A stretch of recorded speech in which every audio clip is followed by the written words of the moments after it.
Hello everyone, welcome to Ashish Sharma's classes. So today we are going to start grade 12 first chapter, that is sexual reproduction in flowering plants. So in this chapter we will discuss about the sexual reproduction in flowering plants. So what do you mean by the term sexual reproduction? It is a biological process in which offsprings are produced by the fusion of male and female gametes. Male and female gametes are fused to form the offspring. And we should know that all the angiosperms show sexual reproduction. So we already know that plant kingdom is divided into categories like thallophytes, bryophytes, pteridophytes, angiosperms, and gymnosperms. So this angiosperms category shows the sexual reproduction, and the flowers are the sites of the sexual reproduction. Very important that flowers are the site of sexual reproduction. So, if we see the mind map of this chapter, we should know that sexual reproduction includes pre fertilization events before the fertilization, fertilization events, and the post fertilization events. Fertilization means fusion of male and female gametes. Sexual reproduction में जो तीन events हैं उसमें जो pre fertilisation events का मतलब है कि जो फर्टिलाइजेशन से पहले इवेंट्स होंगे, for example gametogenesis and the gamete transfer. So gametogenesis means gametes का बनना and gamete transfer means gametes को ट्रांसफर करना सो दैट फर्टिलाइजेशन हो पाए. That is known as pre fertilisation events. So pre fertilisation event में दो events होंगे, gametogenesis and gamete transfer. Then comes the fertilization means fusion of male and female gametes to form zygote, जिसमें हम बहुत important event पढ़ेंगे, that is double fertilisation. Then comes the post fertilisation events means fertilisation के बाद क्या होगा, there will be the formation of zygote. Then there will be the embryogenesis means embryo का बनना. Then ovary will develop into the fruit, seed will develop into the ovule will be developed into the seed. So these are the various events which we will discuss one by one. So first of all we will discuss about the pre-fertilization events. Pre-fertilization events means gametogenesis means gametes का बनना. So first of all formation of male and female gametes is known as gametogenesis. अब सबसे पहले we will discuss about the structure of flower. That if we talk about the structure of flower, it includes stigma, which is the female reproductive part, style, and ovary. So stigma, style, ovary are the female reproductive parts. Then comes the anther and filament, which are the male reproductive parts, which are collectively known as stamen. And stigma, style, and ovary are collectively known as carpel. And अगर इसकी centre में देखा जाए तो there comes the petals of the flower. So these are the petals of the flowers. This is the petal of the flower, and finally these are the ovules present inside the ovary, and there are the sepals. So this is the structure of bisexual flower. Then if we talk about the male reproductive part, because now we will discuss about the male reproductive part. अगर हम male reproductive part की बात करें, it includes anther and filament. हमने अभी पढ़ा that male part includes anther and filament. So अगर इसको diagrammatically देखें, so this is the, ये वाली चीज़ को हम enlarge view में अगर देखें तो आपको ये दिखेगा that anther is here and this is the filament of the anther, which is also known as stalk of the anther. और अगर हम इसी एंथर को अच्छे से इसको इनलार्ज व्यू में देखें, इसी एंथर को, दिस पार्ट ओनली डायसेक्शन के थ्रू, तो you will come to know कि इस एंथर को जो है वो आगे हमने फर्दर जो है वो डिवाइड कर दिया गया पोलन सैक्स के अंदर. We will discuss it later. So these are the pollen sac. अगर हम इसको डिटेल में डायग्राम बनाएं तो these are the pollen sacs. These are the pollen sacs. So this is the male reproductive part. So this male reproductive part is also known as androecium. So this is known as androecium and it consists of the whorl of the stamen. So stamen is the male part of the androecium. Their number and length are variable in different species, and we already know, we have discussed that it includes filament and the anther. Filament is simply a stalk and it is attached to the petal of the flower. And anther is the bilobed structure. We have just seen that it is the bilobed structure. There are two lobes. अगर हम इसको अच्छे से देखेंगे, so there are two lobes of the anther. So there are the two lobes of the anther. So these are the two lobes of the anther, and each lobe has two theca. So they are saying each lobe has a two theca. That's why it is known as diathecous. Each lobe has a two theca. So if we talk about this lobe, it consists of one theca and the another theca. So it is diathecous. After longitudinal grooves run lengthwise separating the theca. So it is separating the theca. Centre में अगर हम देखें तो ये separate कर रहा है, और इसके कितने लोब्स हैं? Two lobes having two theca in each lobe. So अगर हम इसको देखें तो इसमें कितने थीका आ गए total? Dithecous, two theca in one lobe. So this is the detailed structure of anther. अगर हम इसको ट्रांसफर सेक्शन में देखें एंथर को, it consist of centre connective, then epidermis. First layer is known as epidermis, second layer is known as endothelium, and the third layer is known as tapetum. So very important. अगर हम इसकी layers के बारे में पढ़ें, then you will come to know that the first layer is known as epidermis, second layer is endothelium, and the third layer is tapetum. अगर इसको हम enlarged view में देखें, then you will come to know ये जो आपको first layer दिख रही है यही क्या है? एपिडर्मिस. सेकेंड लेयर जो आपको दिख रही है that is endothecium. Then comes the number of layers which are known as middle layers, and finally it is having tapetum. So these are the very important four layers of the anther. So these are the four layers of the anther. So the anther is a tetragonal structure consisting of four microsporangia. So it is having four microsporangia located at the corners, and the microsporangia develops into the pollen sacs. So these four microsporangia will finally develop into the pollen sacs. So now we will see that how these microsporangia are formed by the process of microsporogenesis. So if we talk about the structure of microsporangium, a typical microsporangia is nearly a circular structure. ये दिख ही रहा है आपको कि ये जो microsporangium आपको दिख रहा है ये सर्कुलर स्ट्रक्चर है. It is circular in shape and it is surrounded by the four layers. हमने अभी पढ़ा, first layer is epidermis, second layer is endothecium, third layer is middle layer, and the fourth layer is tapetum.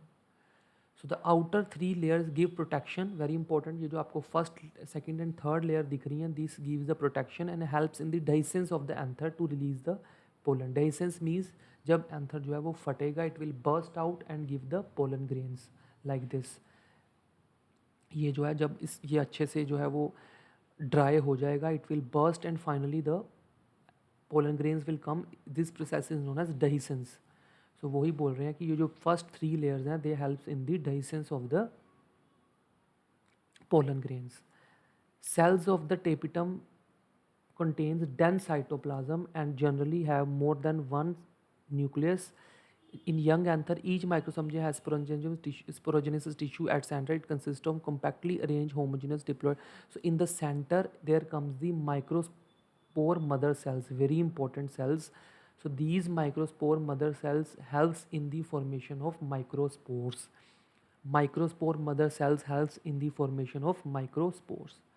And very important line here is tapetum. Tapetum is the nutritional tissue which helps in providing nutrition to the developing pollen grain. So this point is very important, that tapetum provide nutrition to the developing pollen grains.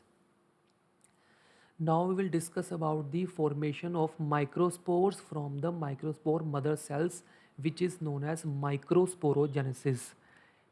So ये सब कुछ कहाँ हो रहा है? It is in the male reproductive part. ये सब कुछ जो भी हम देख रहे हैं वो हमें मेल रिप्रोडक्टिव पार्ट में ही शो हो रहा है.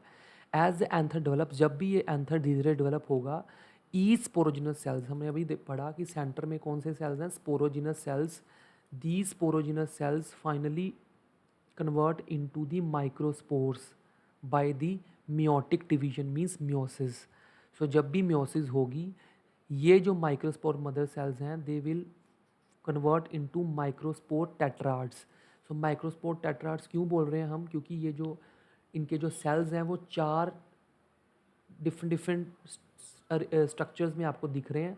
सो these 4 cells are known as tetrads. So एक पूरे को हम क्या बोल रहे हैं, microspore, and its 4 cells are known as tetrads because they are arranged in the 4 cells. So this is known as microspore tetrad.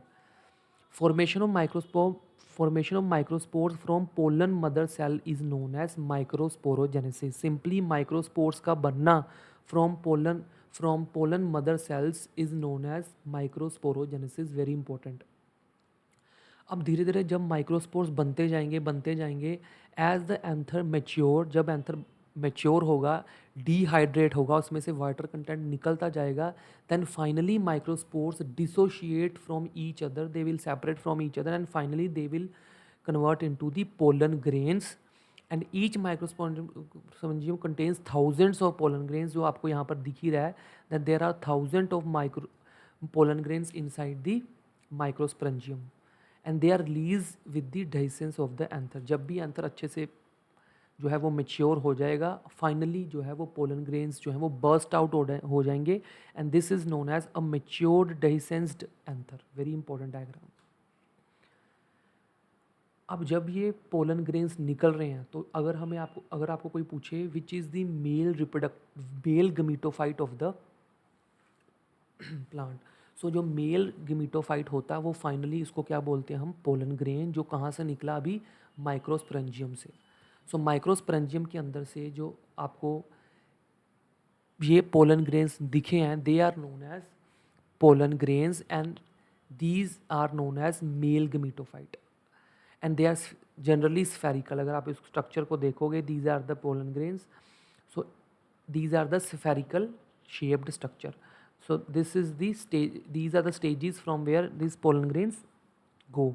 So अगर हम इसके ये वाला स्टेज देखें, so this is the final stage in which it is having first layer known as, the outer layer is known as exine. This outer layer is known as exine, and the inner layer is known as intine. Very important. So the pollen grain has 2 layered wall. First is exine and second is intine. So here first layer is exine and second layer is intine.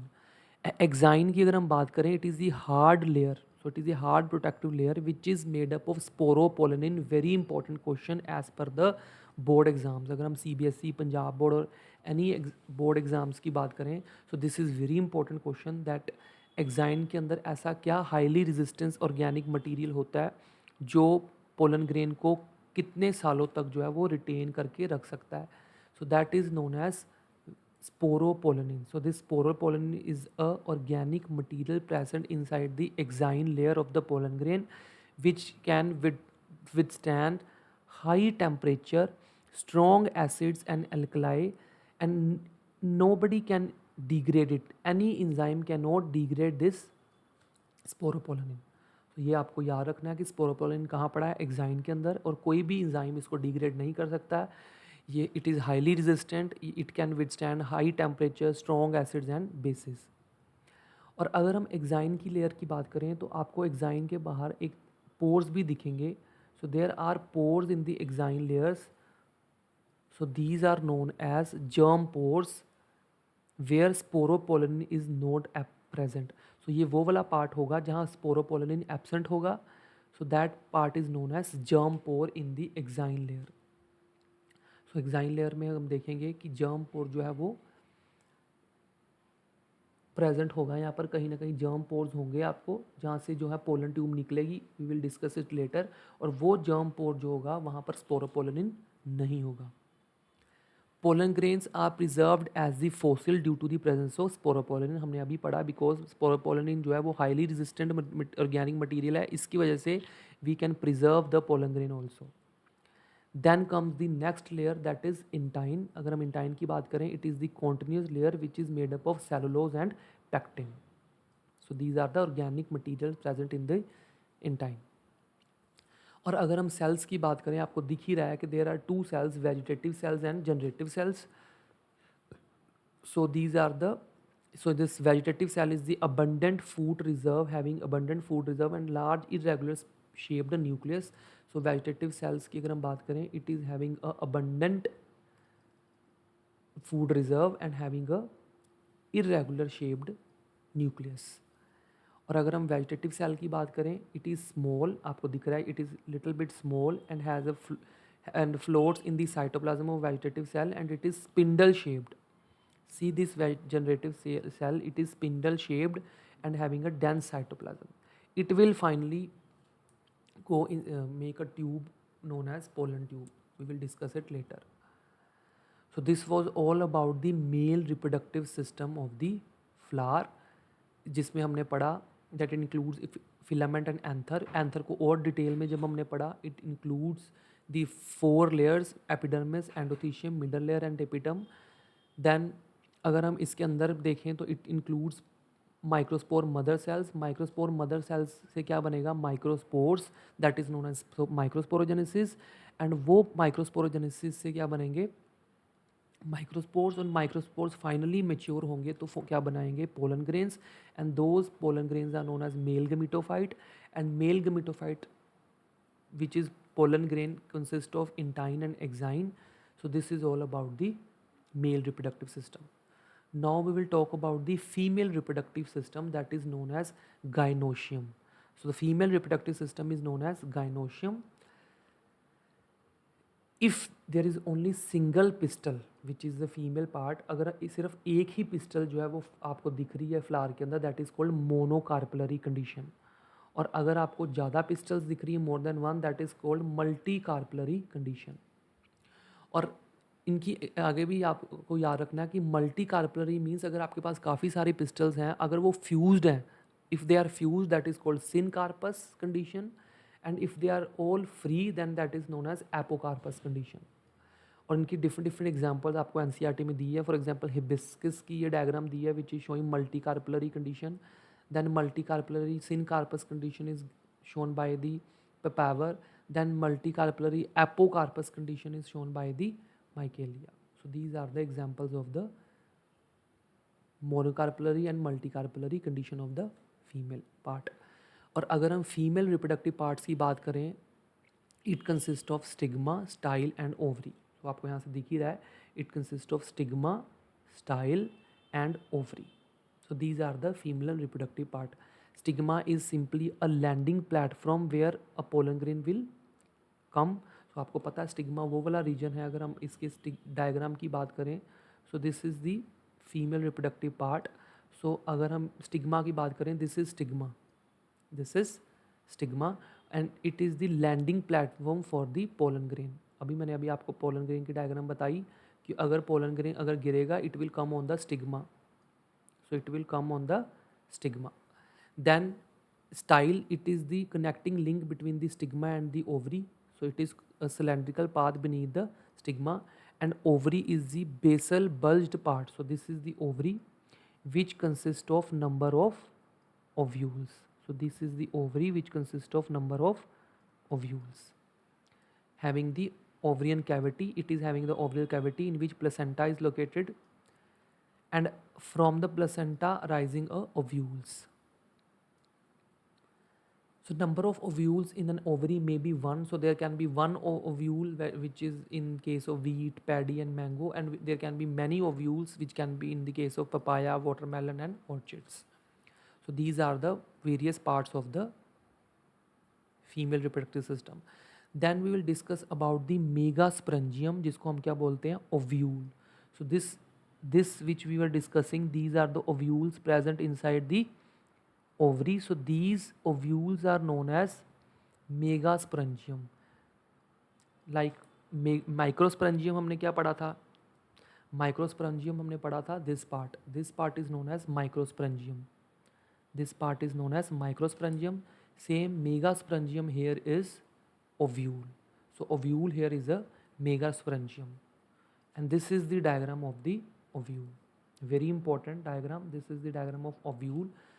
So this ovule consists of funicle, outer integument, inner integument, nucellus, and embryo sac. And there are two regions in the ovule.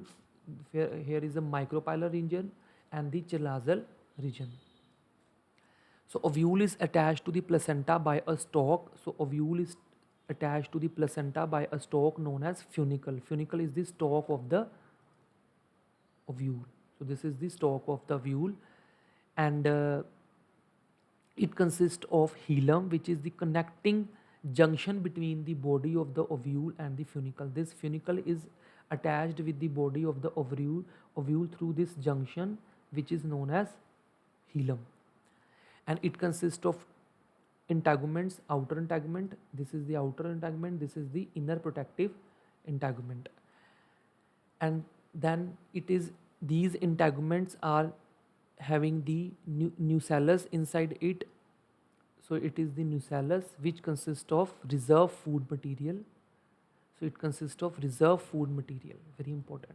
And it consists of two regions, that is chalazal region, which is a basal region. This is the chalazal region, and comes the micropylar region. This is the micropylar region, having a small opening here. So this is the structure of ovule, and in the center of ovule there comes the very important part, that is called embryo sac, which is finally known as female gametophyte. So this is the embryo sac, which is the female gametophyte. Which is the male gametophyte? That is pollen grain, and female gametophyte is embryo sac. And ovule generally has single embryo sac formed from a megaspore. Now we will discuss about how the embryo sac is formed. So the embryo sac is formed from the megaspore mother cells. Same like pollen grain mother cells. From pollen grain mother cells comes the microspore. Microspore mother cells form the microspores. Same here, megaspore mother cells form the 4 megaspores. The formation of megaspores from the megaspore mother cells is known as megasporogenesis. Ovules generally differentiate in a single megaspore mother cells in micropylar region of the nucellus. It is the large cell containing dense cytoplasm. So this is the megaspore mother cell. So this is the megaspore mother cell, which is having a dense cytoplasm with the prominent nucleus. See the prominent nucleus here, and having a dense cytoplasm. And these microspore mother cells undergo meiosis to produce 4 megaspores. So it undergoes meiosis to produce these 4 megaspores. So these are the 4 megaspores. And out of these 4 megaspores, only 1 megaspore is functional and other 3 will degenerate. Very important line. Only 1 megaspore is functional. Out of these, only 1 megaspore is functional and other 3 will degenerate. And now we will discuss about the formation of female gametophyte, that how fully developed embryo sac will formed inside the ovule. So the functional megaspore develop into a female gametophyte. Very important, that only the functional megaspore will develop into the female gametophyte. And as we all know that only single megaspore is developing into a this mega embryo sac. That's why it is known as monosporic development. Very important question, that what is monosporic development? When the embryo sac formation is done from only a single megaspore, that is known as monosporic development. Now nucleus of this functional megaspore divide mitotically to form 2 nuclei. देखो, now this one functional megaspore will undergo mitosis to form 2 nuclei, and finally it will form 4 nuclei. Ultimately it will form 8 nuclei, and ultimately those 8 nucleus will arrange themselves into different locations. So nuclear again divide 2 times, forming 4 nucleate and then 8 nucleate stages of the embryo sacs. These divisions are free nuclear divisions. So there is no cell wall formation after 8 nucleate stage. Whenever the 8 nucleate stage comes, the cell wall are laid down, leading to the organization of a female gametophyte.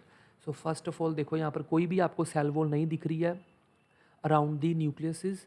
सो यहाँ पर आपको 2 nucleus दिख रहे हैं, फिर 4 nucleus दिख रहे हैं, फिर 8 न्यूक्लियस दिख रहे हैं, पर यहाँ पर कोई सेल वॉल नहीं दिख रही। फाइनली जब 8 स्टेज आ जाएगी then there will be the cell wall formation, और 6 of the 8 nuclear surrounded by the cell walls. So आपको दिखेगा these 1 2 3 4 5 6, these 6 nucleus will be surrounded by the cell walls, and these 2 nucleus will not be surrounded by the any cell wall. So 6 of the 8 nucleus surrounded by the cell wall and organized into cells. See, here comes the egg cell, then 2 synergids. So here are 3 cells, then 3 antipodals. So 3 antipodals and 2 synergids and 1 egg cell. So one here is egg cell. So finally there are 3 cells which are having a cell wall, and remaining 2 nuclei which are known as polar nuclei are situated below the egg apparatus in the central cell. So these are the 2 polar nuclei. So why this is known as 8 nucleated and 7 celled? So these 8 nucleus are 1 2 3 4 5 6 7 8. So these are the 8 nucleus. And why it is known as 7 celled? Because so 1 cell, 2 cell, 3 cell, 4 cell, 5 cell, 6 cell, and this whole central cell is 7th cell.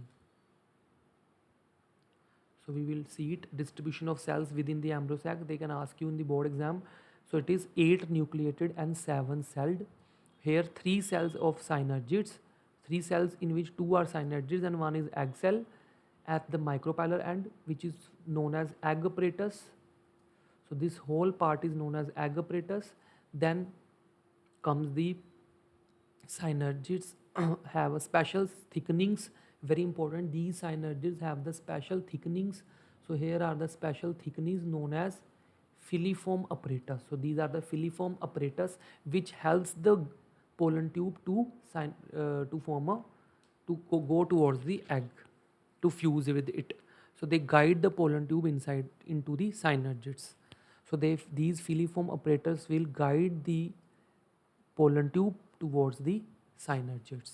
Then comes the 3 antipodal cells, then 1 central cell and 2 nucleus. So these 3 cells plus these 3 cells plus 1 central cell form the 7 cells, and 8 nucleus. I have already discussed that 1 2 3 4 5 6 7 8 nucleus. So this is how it is known as 8 nucleated and 7 cells. So this was regarding the gametogenesis, means gamete formation. Now male gamete is also formed, female gamete is also formed. Now we will discuss about the pollination, which is the gamete transfer. So this also comes in the pre-fertilization events. ये अगर हम देखें तो pre fertilisation events के अंदर ही आता है, and this is known as gamete transfer. So it is the transfer of pollen grain from anther to the stigma of the pistil, which is known as gamete transfer. अगर हम pollination की बात करें, it can be self pollination and the cross pollination. Self pollination means a single plant is involved, very important here, single plant is involved, and it consists of autogamy and geitonogamy. So self pollination means when the pollen grains of the anther to the stigma of same flower are transferred. Okay? When the pollen grains from the anther to the stigma of a same flower are transferred, and it can be of autogamy in which pollen grains fall on the stigma of the same flower.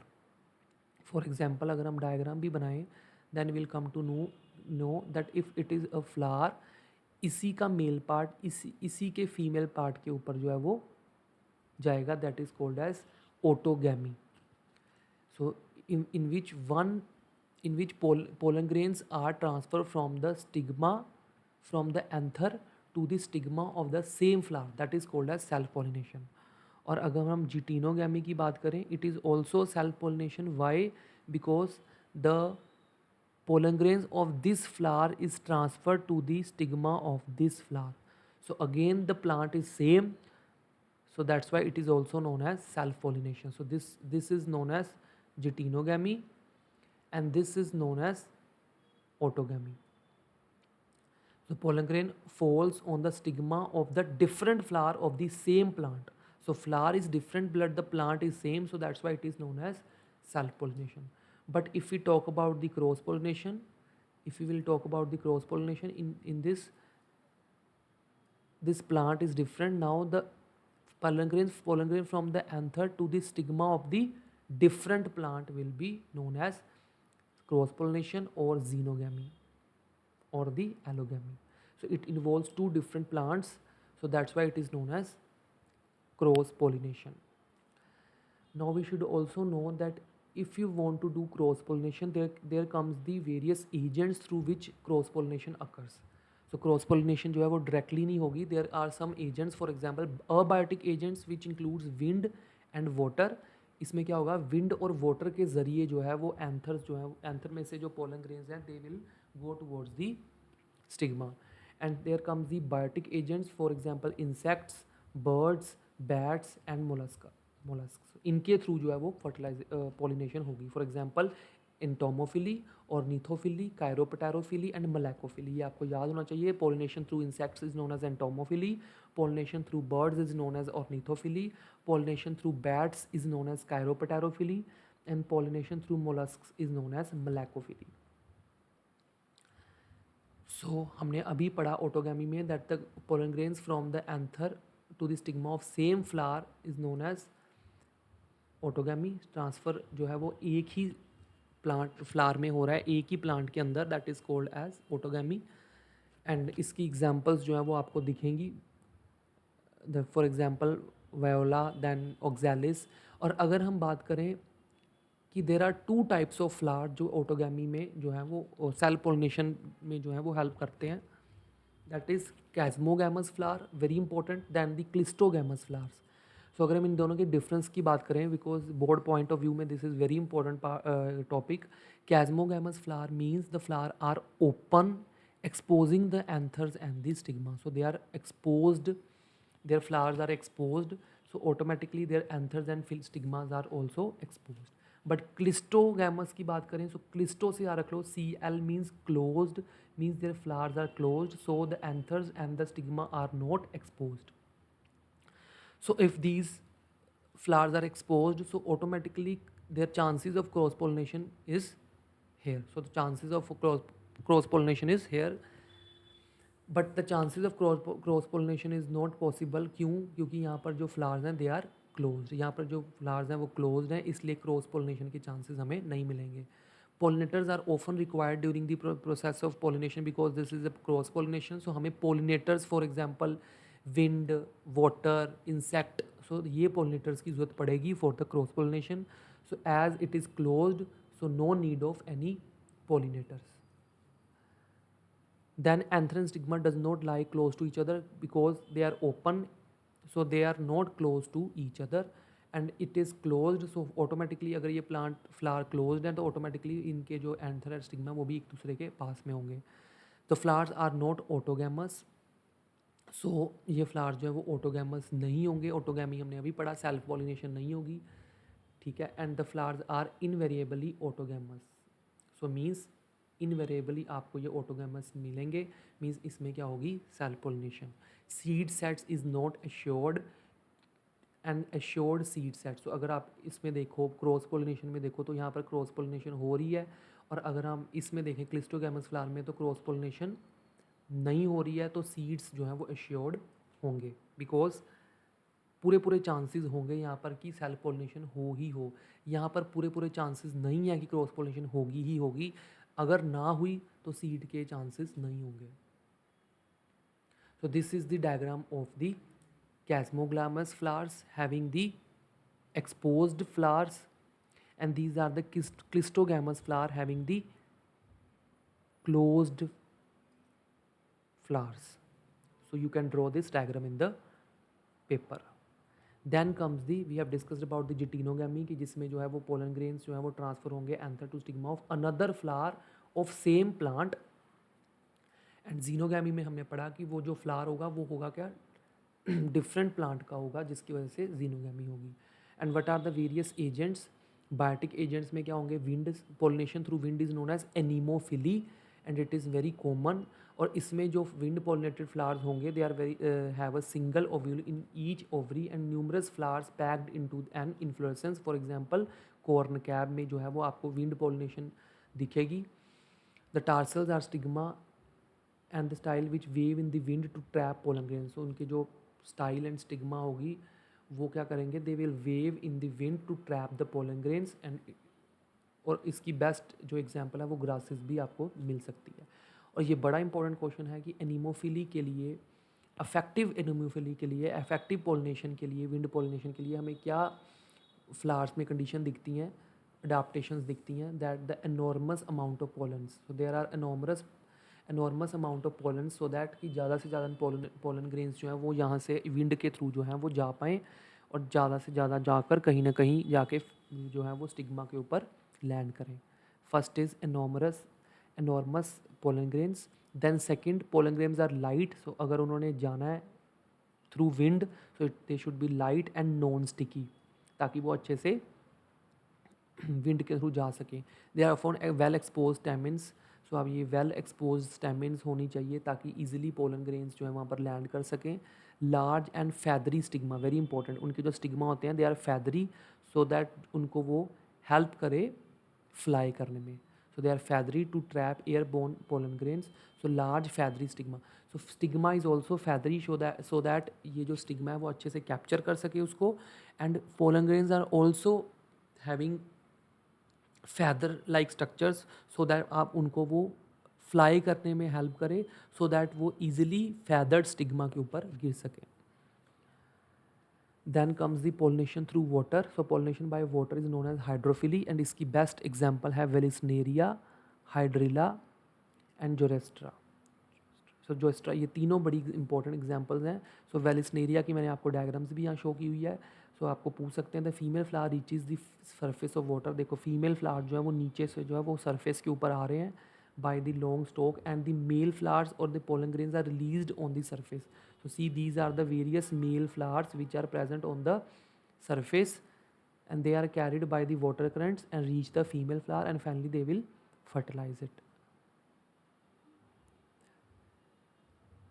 In sea grasses, female flowers remain submerged in the water and pollen grains are long ribbon-like. They carried inside the water and reach the stigma. So in sea grasses also same conditions occur, but the flower females are submerged in the water.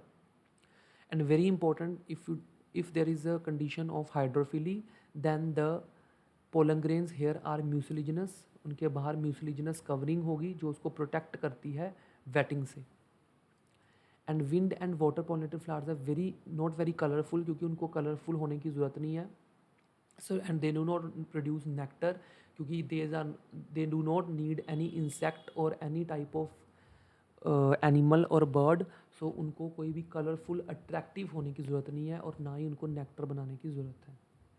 Then comes the biotic agents. अगर हम biotic agents की बात करें which includes animals, so majority of flowers produce flowering plants use animals as the pollinating agents. So अगर pollinating agents की बात करें तो ज़्यादातर जो flowers हैं वो animals को use करते हैं। For example bees, beetle flies, butterflies, flies, beetles, wasp, ants, moths, birds, bats, primates, arboreal, rodents, reptiles. So these are the various biotic agents.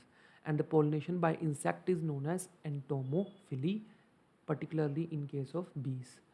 अब ये बड़ा इंपॉर्टेंट है कि what are the various features of insect pollinated flowers. First of all, the flower should be large, nectarful, fragrant, rich in nectar, so that ज़्यादा से ज़्यादा जो है वो एनिमल्स उनकी तरफ अट्रैक्ट हों, उनकी तरफ उनके पास ज़्यादा नेक्टर हो, पोलन ग्रेन्स जो हैं वो हों। Small flowers form influence to make them visible. The flowers pollinated by flies and beetles secrete foul odors to attract these animals.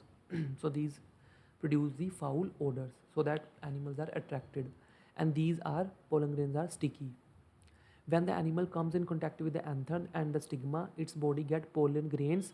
When it comes in contact with stigma, it result in the pollination. So वो जब भी contact में आएंगे pollen grains और ultimately जब वो contact with stigma, जब भी स्टिग्मा के कॉन्टैक्ट में आएंगे पोलन ग्रेन्स और ऑटोमेटिकली जो है वो पोलिनेशन हो जाएगी। देन इसकी बेस्ट एग्जांपल्स आपको मिलेंगी अमोर्फोफेलस एग्जाम्पल है इसकी, which is the tallest flower. Moth species and the yucca plant can not complete life cycle without each other. So moth deposit its eggs in the locule of the ovary.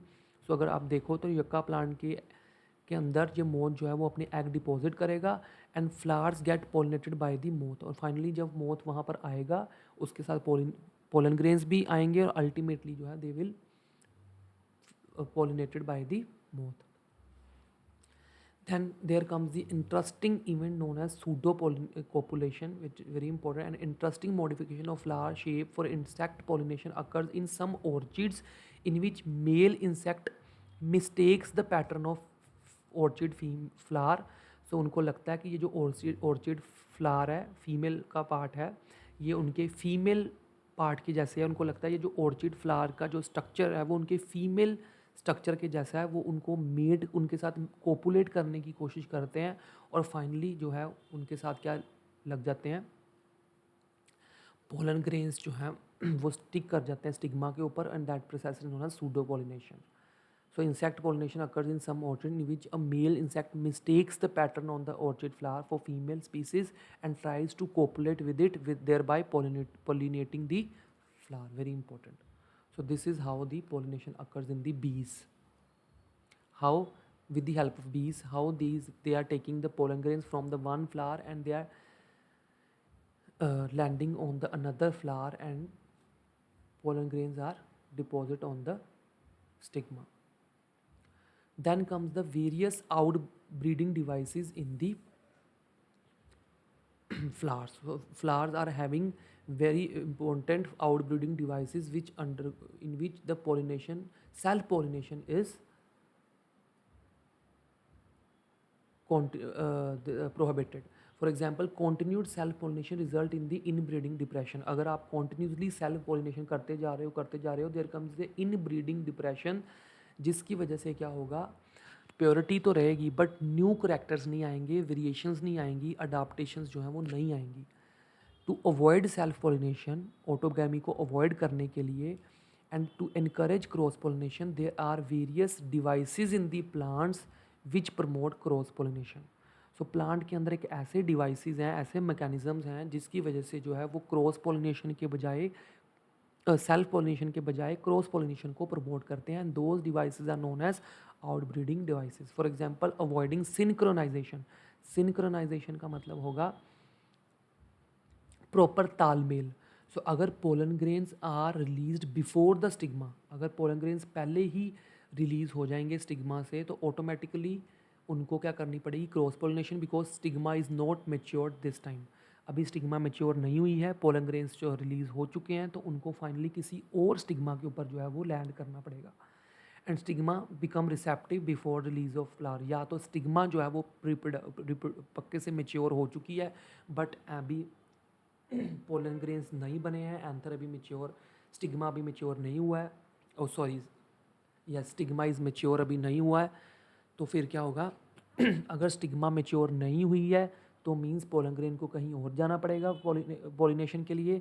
अगर stigma mature हो चुकी है और pollen grains अभी नहीं बने हैं तो स्टिग्मा को जो है वो वेट करना पड़ेगा किसी और पोलन ग्रेन्स के लिए.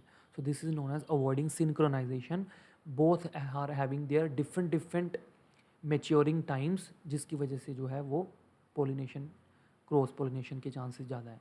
Arranging of anther and stigma different. अब जब अरेंजमेंट एंथर अगर आपको लग रहा है एंथर की पोजीशन जो है वो काफ़ी ऊपर है, अगर एंथर की जो पोजीशन है वो काफ़ी ऊपर है और स्टिग्मा बहुत नीचे है तो ऑटोमेटिकली चांसेस बड़े कम है कि एंथर जो है वो यहाँ गिरेगा. और या फिर स्टिग्मा जो है वो बहुत ऊपर है और एंथर्स का जो डायरेक्ट पोजीशन है वो बहुत नीचे है, तो उससे भी क्या हो जाएगा, बहुत ज़्यादा जो है वो चांसेस नहीं है सेल्फ पोलिनेशन की. So they will cross pollinate with other flower. Then comes the self incompatibility. Self incompatibility का मतलब genetic mechanism to prevent self pollen from fertilization by inhibiting the pollen germination or pollen tube growth in the pistil. अब stigma के अंदर ऐसा mechanism है कि वो same flower के जो पोलन ग्रेन्स हैं उनको अपने साथ जो है वो फर्टिलाइज नहीं करने देंगे. They will inhibit the pollen germination. वो उनको पोलन ट्यूब बनाने ही नहीं देंगे, बिकॉज उनको पता लग जाएगा due to the chemical signals that this pollen grain is of my same flower.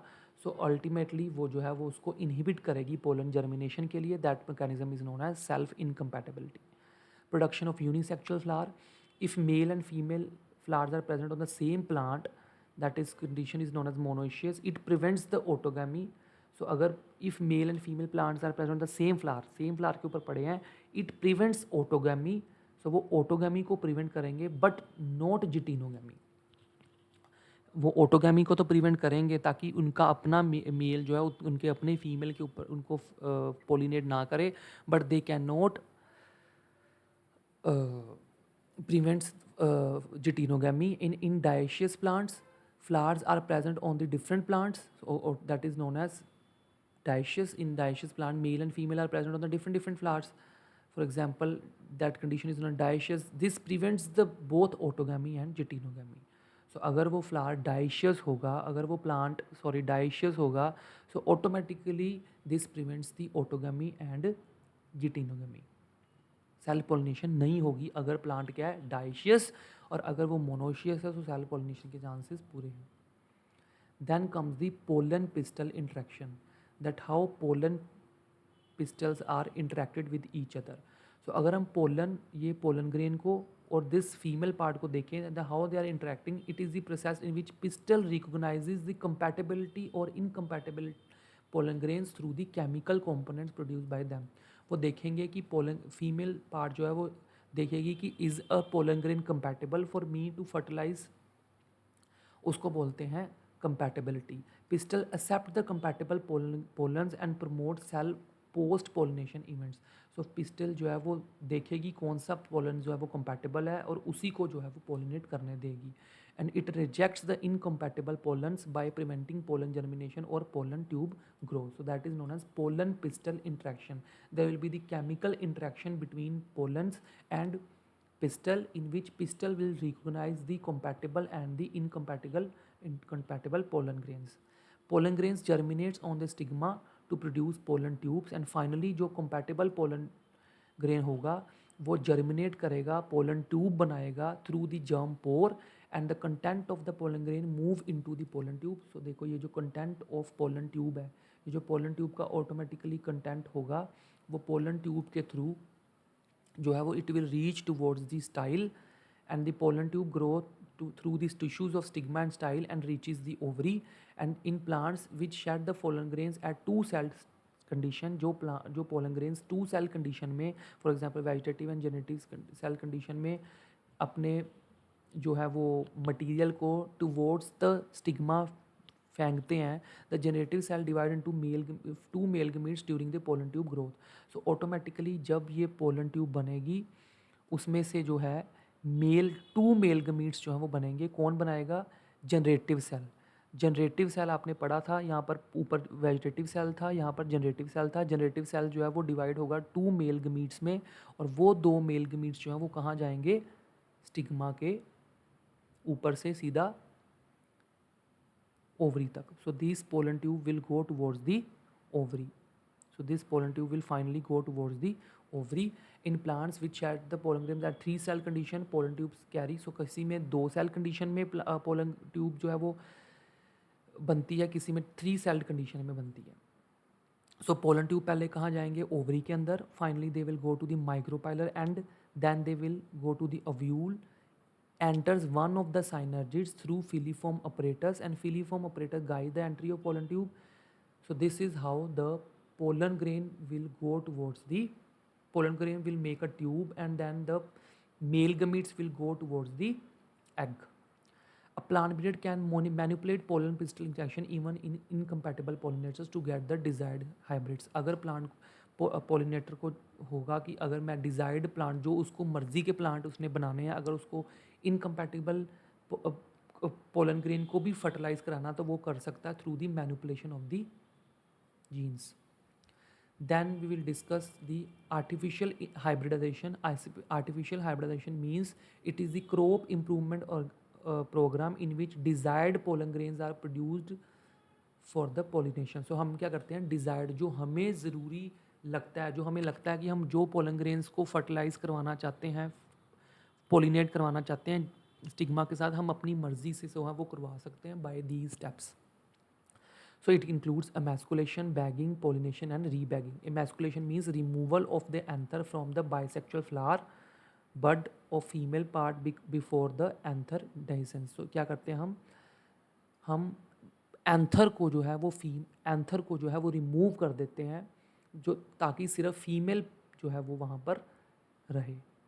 Bagging means here the emasculated flower are covered with the bag butter paper to prevent the contamination of its stigma with the unwanted pollen. So हमने क्या किया, हमने anthers को remove कर दिया. अब यहाँ पर क्या रह गई, सिर्फ स्टिग्मा. हमने एंथर को रिमूव कर दिया है. अगर हमने एंथर को रिमूव कर दिया so the only stigma is here.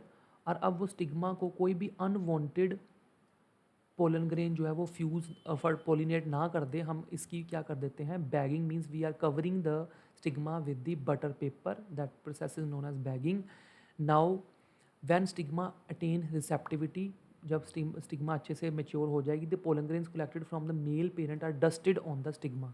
सो जब हमें जो ब्रीडर को लगेगा कि हमने जोन से पोलन ग्रेन्स को पोलिनेट करवाना है, तो वो इसका कैप को उतार के अल्टीमेटली वो जो डिज़ायर्ड पोलन ग्रेन्स हैं उनको यहाँ पर डस्ट कर देगा.